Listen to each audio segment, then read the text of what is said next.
I am Senate Republican Leader Rob Ward. I'm joined by members of the Senate Republican Conference who are not in budget hearings today. Obviously, some of our members are there. Some of our members have stepped out, and some of those members, when they are done speaking here, are going to return. I obviously will remain to answer questions both on this topic and off topic afterward, but we have a great lineup. You're going to hear from Senator Steve Rhodes, you're going to hear from Senator George Borrello, from Senator Jake Ashby, and Senator Bill Weber. On a signature, I think, piece, we talked about affordability, it was maybe 2 weeks ago or last week, and we talked about how there's, several tranches or buckets of affordability and several areas that affordability comes into play for people here in New York. One of them, which should not be a surprise, is taxes. New York State is undeniably the tax capital of the U.S. We, per capita, have the highest tax burden, both property and income tax. And there's also a lot of sort of other taxes, which you'll hear about a little bit today. You'll hear about it certainly next week when we talk about our energy proposal. But there are a ton of taxes that people in New York pay that when we talk about why is New York State so expensive, taxes is a huge reason why. And my colleagues across the way, whether they be in New York City or here in Albany, are always on the lookout for new ways to take more of people's hard-earned money. Even, I think you'll see during this next several weeks, there'll be a big fight across the way about whether to increase taxes and how much. New York State spends, and obviously brings in, we spent $260 billion. Now, I want to give a perspective to people, and you've heard me talk about this before. Florida's budget is $119 billion, even though they probably are going to have more New Yorkers pretty soon than we do. Florida and Texas's budgets put together are $286 billion. Florida and Texas have together 52 million people. New York State has 20 million. So the question that I would like New Yorkers to ask is, why does it cost them, not us, why does it cost them so much more to run this state than other large states like Florida and Texas? Why? Do they feel, I would love to know, and by the way, we heard it at our Affordability Roundtable, the answer was a resounding no, but do they feel like they are getting that much more out of their state, out of their services, than those people in Florida and Texas? I would say no, because a lot of people are moving there. We're losing people to those exact states, those very states. And yet they are able to run their state and provide many of the same services for really a fraction of what it costs us. And yet we are talking about spending more money, taxing even more than we already do. Within the confines of our budget, more than $250 billion, there is no significant tax relief for New Yorkers who are absolutely being hammered on all sides. We talk about affordability. We talk about, making people's lives more affordable. How about a revolutionary idea? Let people keep more of their money. That'll make their life more affordable. I'll tell you what, you just keep more of the money that you're working so hard for. I'll take less of it. We'll take less of it. We'll have to make do with less of it. You keep more of your money, because obviously, look, we all know there are things I can't make, I don't control. So, but you know what we do control is how much we're taxing people here in the state of New York. You're going to hear from some of my colleagues here about things that we actually can do, making it more difficult for the executive and legislature to raise taxes, real relief from crushing property taxes, small business tax relief, an end to out-of-control state spending. We have put a tax cap on every locality and school district in this state, acting like we're the heroes to the taxpayer, right? And you know what? And I've supported that, and I do. But I support it in principle, not just in talking points. I support it in principle, which means I should support it here, and we should support it here. If we don't, then people should come out and say it, that they don't support tax caps, because if you did, you would institute one for ourselves. You're also going to hear about the largest personal income tax cut in state history.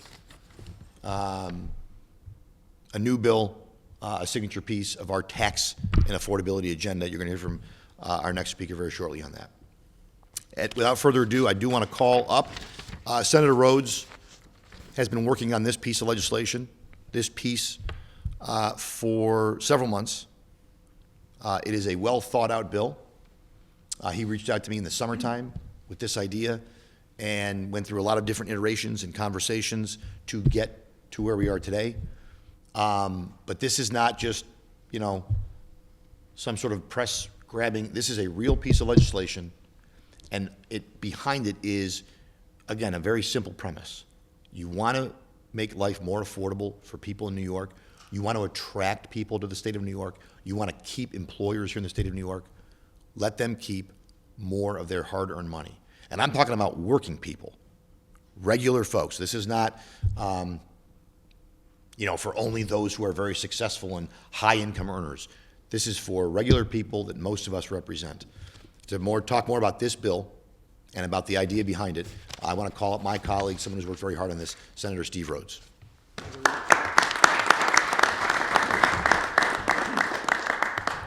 A tremendous thank you to you, Leader Ort, for your leadership, to the members of my conference, and really the tax bills that we're announcing today are bills that are designed, just as the leader said, to put more money back into the pockets of average, everyday New Yorkers. And when, from the time that you have a little kid, when you're telling them if they're in trouble, what do?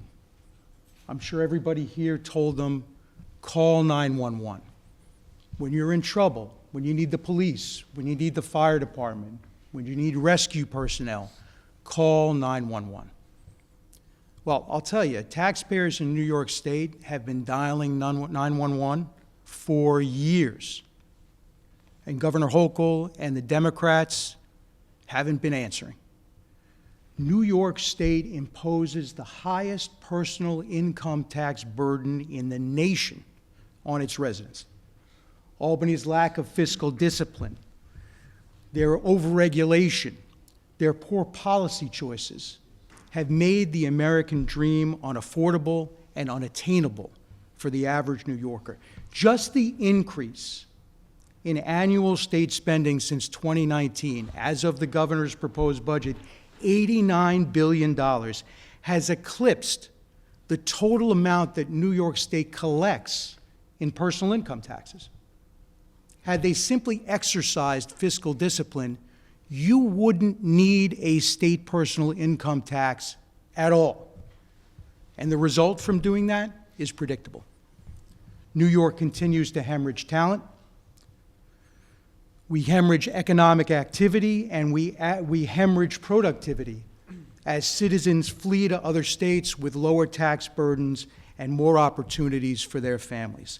And while Kathy Hochul and the Democrats have been taking your 911 call and forwarding it to voicemail, as recently as last week, City Journal reported that census data shows that the outflow of New Yorkers to other states has topped the 1 million mark just since 2020. And over that same time, states like Texas and Florida, as mentioned by the leader, who have no state personal income tax, have grown in population by 2.6 million and 1.9 million, respectively. New Yorkers are rejecting big taxes, big spending, and big bureaucracy with their feet, and New York is the worst for it. And what do we get as a solution from the governor? You get one-time gimmicks like inflation rebate checks of $200 to $400 touted by the governor, which are nothing more than a Band-Aid on the gaping wound that is poisoning New York's future. That's why I'm proud to introduce today Bill 9110, the Taxpayer Rescue Plan, as part of the Save New York agenda. This legislation offers a path to a more prosperous tomorrow for New York, and more importantly, for New Yorkers. The the largest personal income tax cut in the history of New York State, when fully implemented, will exempt the first $50,000 of income for single filers, the first $75,000 of income for single head of households, and the first $100,000 of income for families from the New York State personal income tax. This equates to a tax cut for all New Yorkers, saving the average New York family. And understand that the average income for a family in the state of New York is about $87,000. That means that with this plan, the average New York family, when fully implemented, will pay zero in state personal income taxes. It will save the average family almost $5,000 per year every year. This delivers real affordability and real opportunities for New York families to get ahead, and an incentive to continue to call New York their home. So, Leader, I want to thank you for, again, for allowing me to introduce this bill and champion this cause. But this conference stands for real solutions, for real affordability, so that we have a future here in New York for all New Yorkers. Leader, thank you. Thank you, Senator. Thank you.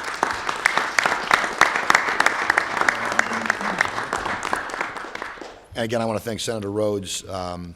It's not, it's easy to talk about these different things, but to sit down and tackle a bill like that, it is you don't do it in a weekend. Let's put it that way. It took several months, and I want to thank him for doing it. And I want to thank all of our members of the conference for being here. To his point, it's a real solution. It is a real, tangible solution. $5,000 a year is a big deal. Next up, I want to call up, this bill, the Taxpayer Rescue? Taxpayer Rescue Act, okay. That part was new. I just learned about that a few minutes ago. So, but the bill I knew about. But that bill is predicated on one piece: us doing our part of exercising fiscal restraint.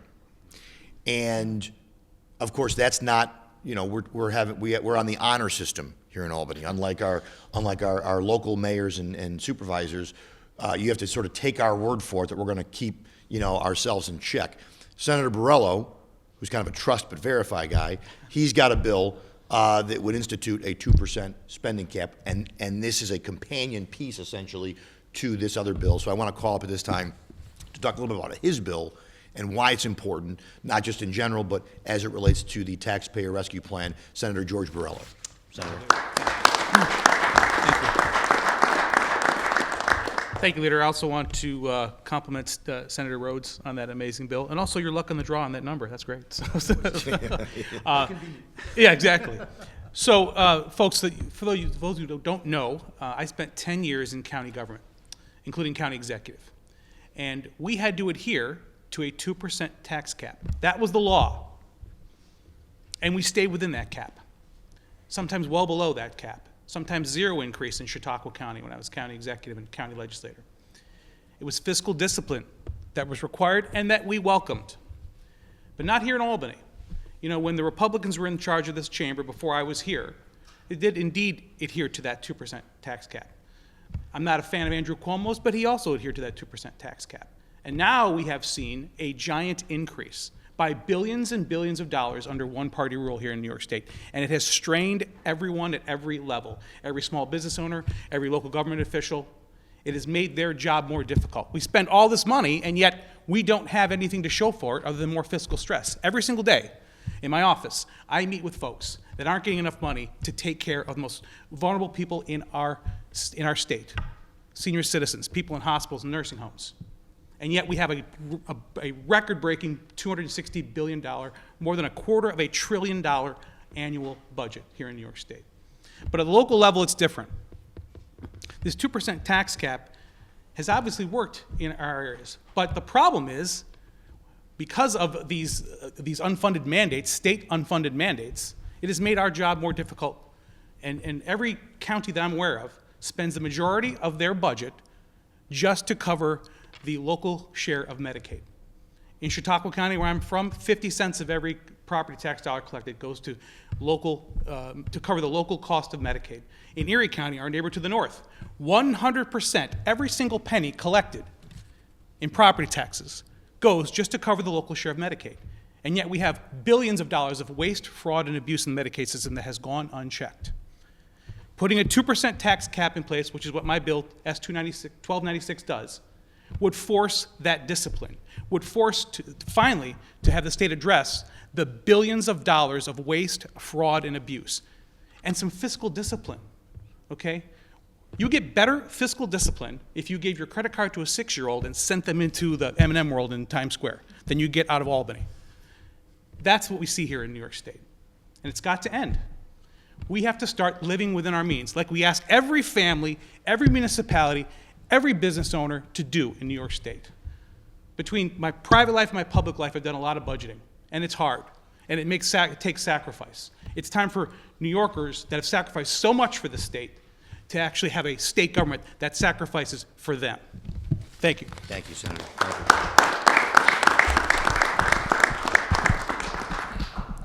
And that is how we pay for the taxpayer rescue plan, and it's budget neutral, is with the 2% spending cap. That's why they are companion pieces. That is why we wanted to talk about that bill. I want you to take that away from it, and I also want you to take away that Senator Borrello obviously has been to M&M World in Times Square.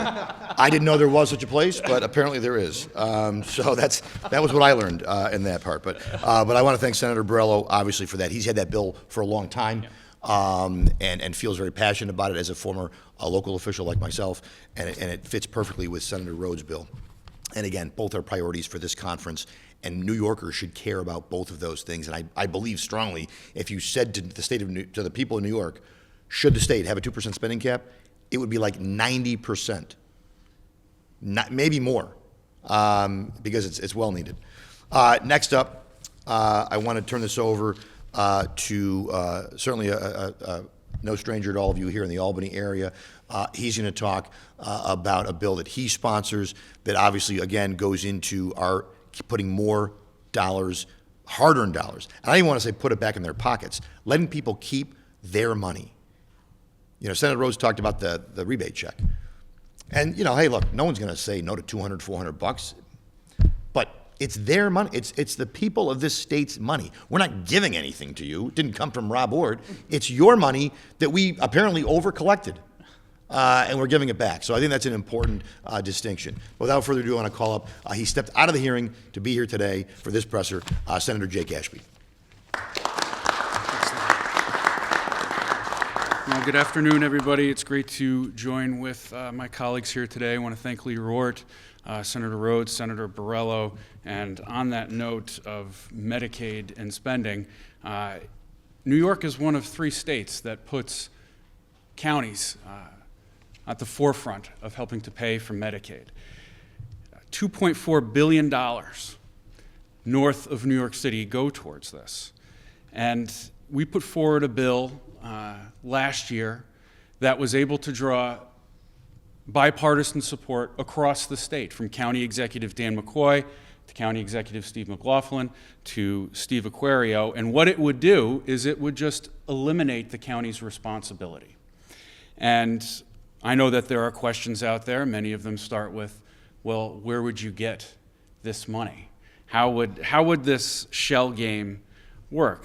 And I think for many of us, when we look at the comptroller's latest audit, we see that $2.6 billion in Medicaid payments were made without verifying residency requirements.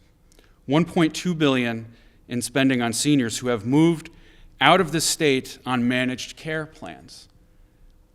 I think that's where we find it.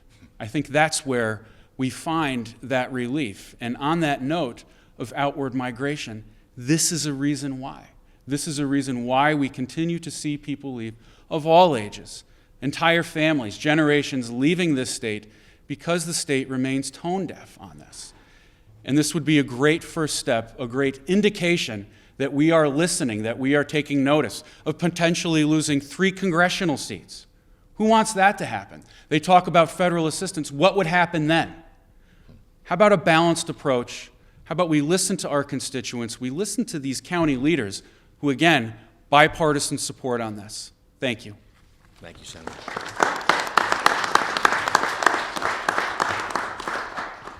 And just to add one piece to that, it should infuriate people that over $3 billion that we know of went to folks who had no right or reason to receive it, and it's like no one cares.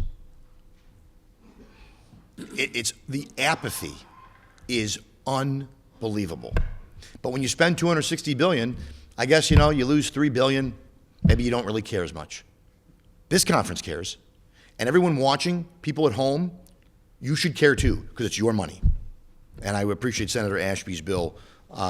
Next up, I want to call up someone who has, we're talking a lot about taxes, income taxes, property taxes, mandates that drive up property taxes.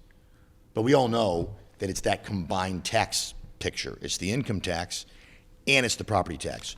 So while we can talk about states that have no income tax, there's also states, we all know someone that lives somewhere else, and they tell you what their property tax bill is on a house that's probably as big or bigger than yours, and it's astounding. You think they must have made a mistake. And so there's clearly, now the state of New York drives property taxes in a lot of ways with some of the mandates. And someone who is here to talk about, I know his constituents in some cases face some of the highest property taxes. Certainly everyone's are high in the state of New York, but the reality is as you move south to places like Long Island, to places like Rockland County, you have people who pay some of the highest property tax bills anywhere in the country. And someone who has a bill to address that is our next speaker, my great colleague, Senator Bill Weber. Thank you, Leader Ord. It's great to be here today with my colleagues who have great ideas for making New York more affordable, right? That's the buzzword we hear every year.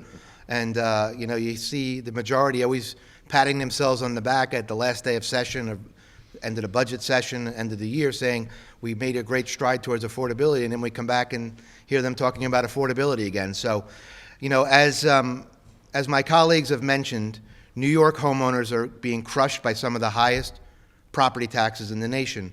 As Leader Ort just said, I looked up this morning, Rockland County, Westchester County, counties on Long Island and in the Hudson Valley, not only have the highest property taxes in New York, but in the nation. Like, you would think Rockland County wouldn't be one of the highest tax counties in the nation, yet it is. And I could tell you who knows that. Homeowners throughout Rockland know that they're paying those high taxes, and they need relief.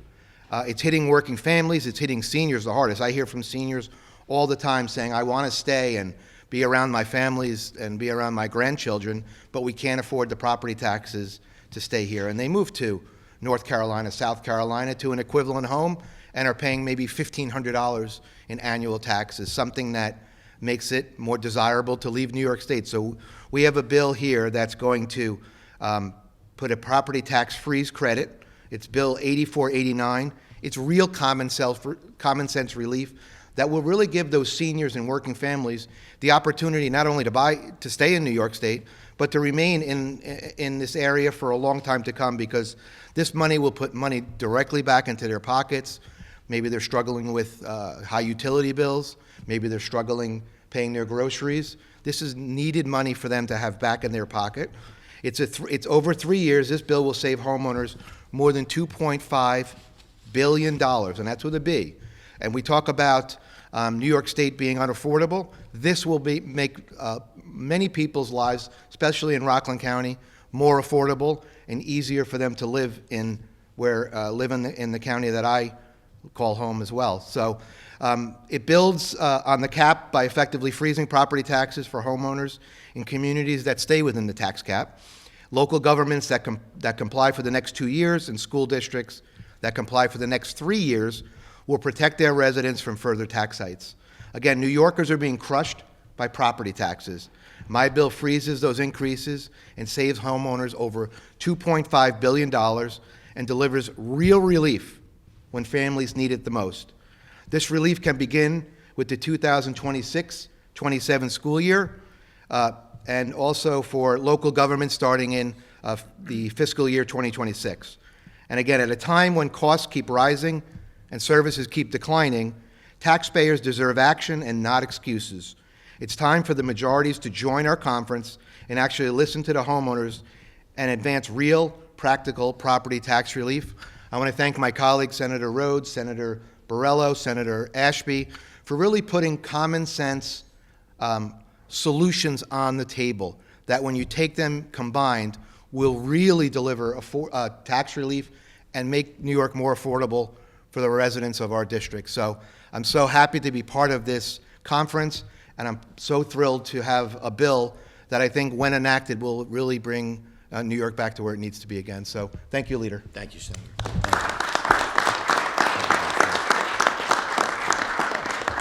All right, so just to close on that, I know there's folks out there, oh, well, Republicans don't like tax. No one likes taxes. There's no Democrat that I know locally that campaigns on raising taxes, well, except for one in New York City. But that's it. No one else does. And the reason is because everyone knows the property tax burden is high. But I just close by saying these things that we're talking about, other states, again, are doing them. This is not some here's how I look at it. We're losing people to other states. Maybe we should adopt what those states are doing, and we won't lose people as much. Maybe we'll get people back. I don't think people leave here because they want to leave New York, the state, their families, their hometowns, where they grew up. I think a lot of people love that part of New York. It just doesn't make economic sense. They can't afford to stay here. They can't afford to retire here. And that's a shame. And the fact that we're not doing enough about it, the fact that we're not letting them keep more of their money, the fact that we're not looking to other states that we're losing people to and thinking we should be doing that, that's an abdication of my colleagues' abdication of their responsibility. We have a responsibility to keep people here. We have a responsibility to make their life a little bit easier. We are not doing it. These policies would do it. They're bold. They would let people keep thousands more of their dollars, and that's how you make things a little more affordable so they can afford all those other things some of my colleagues talked about. But I want to thank Senator Rhodes, Senator Borrello, Senator Ashby, Senator Weber, and my entire conference for supporting these bills.